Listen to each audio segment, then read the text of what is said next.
Good morning mga kapakner, panibagong araw at syempre panibagong vlog at panibagong buhay na naman.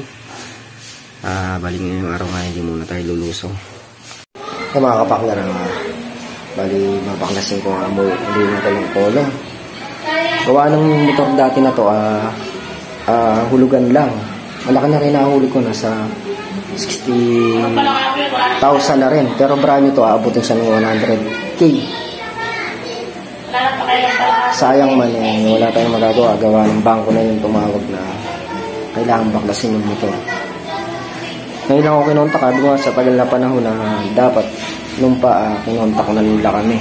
Kasi talagang ibigay ko naman sa kanila eh. Nung sinabi kasi sa aking babatakin ko, nagbigay silang 1 linggong palugit nung kinunan ko ng motor. Umuo naman ako na sa loob ng 1 linggo. Pagka hindi ko nahulugan, batakin nila. Binaklas ko na to. Mga 1 buwan, hindi nakasabit ng motor ko, hindi nila kinuha. Ngayon na yun, may inahabol ng bangko. Kaysa magkakaso pa tayo. Motor lang naman to, ibibigay ko na. Ang laki na inabot ng tubo. Hala ko maliit lang. Hindi ko sana, babayaran ko na lang sana. Gawa ko na lang sana ng paraan. Kaya lang napakalaki. Inabot ng 60,000. Diyos ko, kahit na taong kayo magtrabaho, hindi namin maano ito mga kapakner, hindi namin kayang bayaran ito. Sa tayo magagawa. Ang galing ni Bato niya. Talagang ano. Baka na pa Bato niya. Mga kapakner, stop na nga ako magbaklas. Siguro bukas, hindi muna tayo lulusong sa laki pa. Gawa ng antabayanan natin itong ano, kukuha ng motor. Ano kasi yan eh, kailangan i-surrender ng maayos. Bibigyan tayo ng papel niya na katunayan na sinurrender natin ng maayos. Papipirmahin tayo niyan. Kaya antabayanan natin sila bukas. Pupunta daw bukas ng umaga dito. Lulusong talaga ako sa Lucky Farm bukas. Ayun ang itong nagka-problema. Mga panghilayang manila. Uwan lang tayo ng ano ulit. Panibagong motor siguro pagka nagkaroon ng pan-down na uwan lang tayo kahit second hand. Start na tayo mga kapakner. Ano pala yung mga kapakner? Wala nang pakialam yung ano, yung motor trade. Wala nang pakialam sila. Kaya pala hindi tumatawag o hindi man lang pinupuntahan dito, no. Sa tagal ng panahon.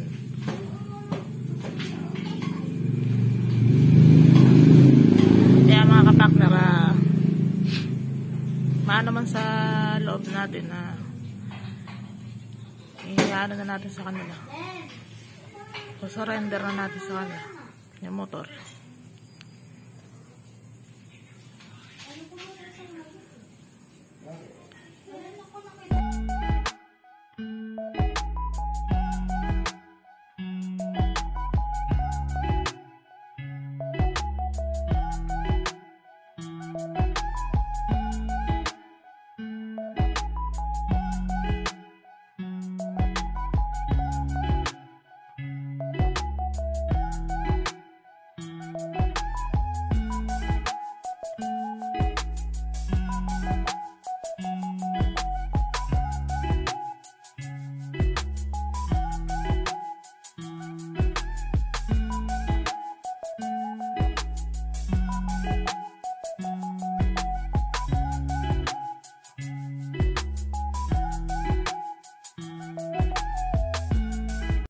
Kaya mga kapakner, bali na ano nga natin, ang baklas na natin itong motor. Kaya gawin natin yan, pag kinuha to, ibenta ko na lang muna itong kulong-kulong para may pan-down tayo. Kukunin natin motor.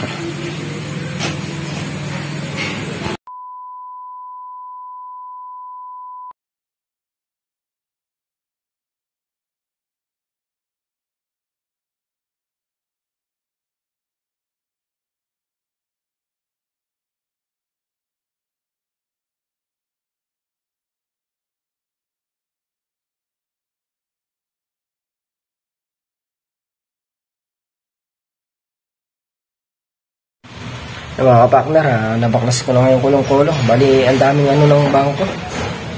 Kailangan daw, palitan ko pa yung upuan. Seat cover niya. Kasi daw, pagka hindi ko pinalitan yun, babayaran ko rin yung 60,300 na balance. Huwag mo lang palitan. Hanggang ano sila mga kapakner, Nanakot sila. nanggigipit sila. Sinabi ko naman sa kanila kahit anong oras pwede nilang kunin. Ngayon na ginigipit nila ako. Kung hindi ko pinalitan yun, bumabayad nila sa akin yung 60,300. Saan ko naman kukunin yan eh. Hindi naman po ganun kalaki yung sahod namin sa YouTube. Mga kapakner, pagka hindi nila tinanggap to, Papalitan. ayaw nila sa gusto, hindi ko ano ito. Hindi, sinabi ko papalitan ko yung sa upuan. Gastos ng hindi ng mga 150, papalitan lang yun. Pero pagka may pinabago pa silang iba, hindi ko na sila susundin mga kapakner. Yung gusto nila magkaso sila. Kasi ako matagal ko lang sinurrender yung motor. Sila may kasalanan, hindi nila kinuha dito. Wala naman kaming usapan na pag binata ko yung motor, dalhin ko doon. Usapan namin, babatakin nila, kukunin nila dito sa bahay. Kaya hindi ko dinala yung motor ng mga kapakner. Kung ngayon, kung malamang to, kukunin lang nila to, tapos ibebenta nila. Mga tauhan lang ang kumakana nito. Ginagamit na lang ang pagulong pa. Bahala na mga kapakner kung ano naging resulta. Schedule para yung pagpunta. Pwede silang pumunta bukas sa Makalawa. Hindi natin alam kung kailan. Pero pabayaan na natin sila. Hindi mo na tayo lulusong gawa naman. Kasi kung sakaling 2020 lockdown mga kapakner. March. Nagkautang ako dito 5,000. Ngayon may pambabayad na ako. Usapan namin nun. Babalikan nila kami. Di sila bumalik kasi sa nag-lockdown. Ilang buwan lumipas, lumaki yung inuhulugan ko. Maabot yata ng ilang buwan din yun eh. Baka man lumabot na ng 30. Tapos kaya rin ang lockdown ng medyo maayos na umalik sila. Nabatak nila yung motor ko. Wala akong maibigay ng ganun kalaki kasi nga naipon. Binigyan ko muna sila nun na 5K. Hindi ako nagkakamali. 2 panghulog. Okay na naman. Tapos nagkasundo nga kami na pagka babatakin niya. Kausap ko kasi dito yung manager ng babatakin nila. Tapos sa akin ibabagsak, kumbaga pabababain lang ng hulog. Ganun ginawa niya. Nabura lahat ng utang na yon. Back to zero, pero nadagdagan siya. Ang naging lang doon, bumaba yung hulog niya. Tapos nag-1 taon at kalahati uli. Dapat kasi 3 years yari na yan. Ay nagkagipit-gipit kami, hindi kami nakabayad. May mga kapakner, pumayagaw sa ganung pagulog din kami ng ilang buwan nun. Tapos yun naman nagipit. Umabot din ng 5K. Usapan kami na sa loob ng 1 linggo, pag hindi sila bumalik, ay pag bumalik sila at di ako nakabayad, babatakin nila. Babatakin nila yung motor ko. Binaklas ko ng mga kapakner tong motor ko kasi nakasabit sa kulong-kulong to, ginagamit kong mga anak buhay sa biyahe dati. Pagbaklas ko mga kapakner, naantay ko sila 1 linggo hanggang 1 buwan. Hindi nila binabalikan yung motor hanggang sa lumipas na nga yung taon. Ngayon 3 years. Bigla naman may limitaw na kumukuha ng motor. Tumawag sa akin kagabi sa bangko daw. Ginigipit nila ako mga kapakner. Ang gusto nila mangyayari ganito, palitan ko raw yung seat cover, upuan. Ayusin ko muna bago nila pakita sa bangko. Pinapicturan nila sa akin. Pinicturan ko naman. Ay, pinasa ko sa kanila lahat para makita nilang maayos pa yung motor. Sabi ko sa kanila wala na akong pera na palit ng seat cover. Kung salit ba naman sa akin sa chat mga kapakner, kailangan ko raw bayaran yun.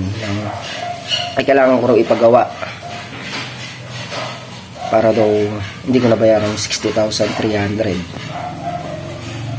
Pinamimili niya ako kung hindi ko raw babayaran yung, hindi ko raw pagagawa yung upuan, bayaran ko na lang daw yung 60,300 na balance.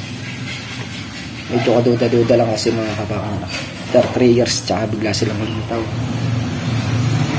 Samantalang di naman ako nagbago ng address. Kung gusto talaga nilang kunin yung motor, andito lang, hindi naman na makikita nila yung motor dito. Ang duda ko mga kapakner, yung tauhan. Kung ko ng motor nito, hindi na bangko to. Malamang pa kukunin ng tauhan tsaka ibebenta nila. Kasi yung lang, yung motor ko bayad na. Matagal nang bayad yan kung sa bangko. Malaking naihulog ko. Ang kas lang dati niyan 45. Sobra na hinahulog ko dyan. 60,000, hindi ko pa nakakumpit yung iba niyan. Baka hindi nga na 60,000 na naihulog ko dyan. Dahil ilang taong kong binuno yung paghuhulog dyan. 2 taong straight. Tapos nagkaka-penalty pa. Pag nagka-penalty siya, nagiging siyang 3,000. Automatic na hulog niya dati 2,400. Abot siya ng 3,000 pag na-penalty siya. Ilang beses ang na-penalty dyan. Mga kapakner, bali ang tabayanan niya natin sila. Kasi hindi ko basta-basta ibibigay yung motor. Gawa ng pag binigay ko itong motor na to, wala kaming kasulatan. Tsaka may naghanap ulit at tinabol ng kasa. Ako naman yung tatamahan, ako magkakaso dito. Kaya ang gagawin natin yan, tabayanan natin sila. Binaklas ko na yung kulong-kulong, ay yung motor ko sa kulong-kulong para sakaling dumating sila, nakabaklas na. Dadalhin natin sila sa barangay para malinis. Kung gumagawa man sila ng kalokohan, huhuli sila. Grabe naman kasi yung kausap, mga kapakmer. May bangko pa kaya na mag-aalas 6 ng gabi. Alas 6 ng gabi tumawag. Mga 5. Mag-aalas 6, 5:40 siguro. Basta papuntang alas 6. Yung motor naman na yan, bibigay ko naman talaga kung talagang yung bangko kumukuha. Kasi nga talagang yun. Kaya yun, naman talaga sa akin yun. Kasi uliban pa. Kaya lang gusto kong naman sa malinis na paraan. Mayroon na maraming scammer ngayon. Marami ng ganitong kukunin nila yung motor kasi bebenta nila. Mga kapakner, linisin natin mamaya ng kaunti yung motor. Tapos picturean uli natin. Pero yung natin, kalinis, pipicturean, papasa sa kanila. Papakita ko na umaandar. Tapos lahat ng chat niya sinama ko dito sa video na to para kung sakaling magkaroon ng may ebidensya tayo. Sinabi ko sa kanya saan po ba kayong bangko? Hindi siya sumagot. Sabi ko kasi para ma-report ko na kung may kumukuha ng motor ko, saan po bang bangko kayo? Hindi siya sumagot. Hindi ba niya iusapan? Kaya nagdududa rin ako, mga kapakmer. Kaya lahat ng message niya sa akin nandito sa video na to. Ilalabas natin ito, mga kapakmer, para hindi po para Iyan ang papatakin yung motor para ebidensya na rin na may hawak tayo ebidensya. Kung ano man yung mangyari, malakas yung laban natin. Kailangan kung kukunin nila yung motor na to, makuha nila sa maayos na paraan. Pagka bangko kukuha, bibigay ko. Pero pagka tao lang, kahit anong gawin nila, din na makukuha sa akin pa.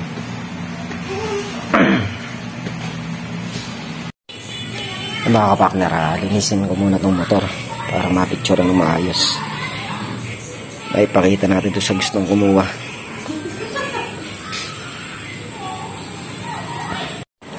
Mga kapakner, linisin natin. Kapag ka nalinis na, ay sasend natin yung picture sa kanila saka yung video.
Mga kapakner, natapos na natin linisan. Bali ganyan lang linis ang gagawin natin.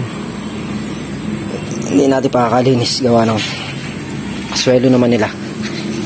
Kukunin na nila, pinagod pa nila ako. Okay na yung mga kapakner. Ang gusto ko na magpunta dito yung kumuha ng motor para kung scammer man sila, mga natin, mahuhuli natin. Kasi kung scammer sila, hindi sila papayag na magpirmahan sa barangay Dito pa lang pagka alam kung scammer sila, ano na sila.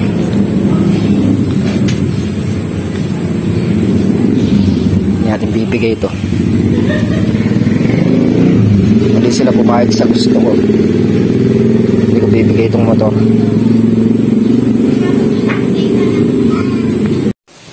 Yung mga kapakner, tabayanan nga natin sila ngayon. Bali, tawag na to. Binlog ko siya kagabi. Mga kapakner. Ito yung kadugsong ng vlog kagabi. Hintayin lang natin yung ano niya. Yung tawag niya. Tapos, re-record din natin. Sasama natin dito sa video para yung pinag-usapan namin nakuha. Para wala siyang lusot. Siyempre kailangan kahit di tayo nakapagtapos, kailangan maano tayo dahil sa ganito. Baka iniisip nung kumukuha ng motor tatanga-tanga lang ako. Ako naman kahit di ako nag-aaral hindi naman ganun ka-rated yung utak ko. Kahit di ako nakayari nung nag-aaral, yung utak ko, pinagamit ko naman. Hindi na ako basta-basta malolo.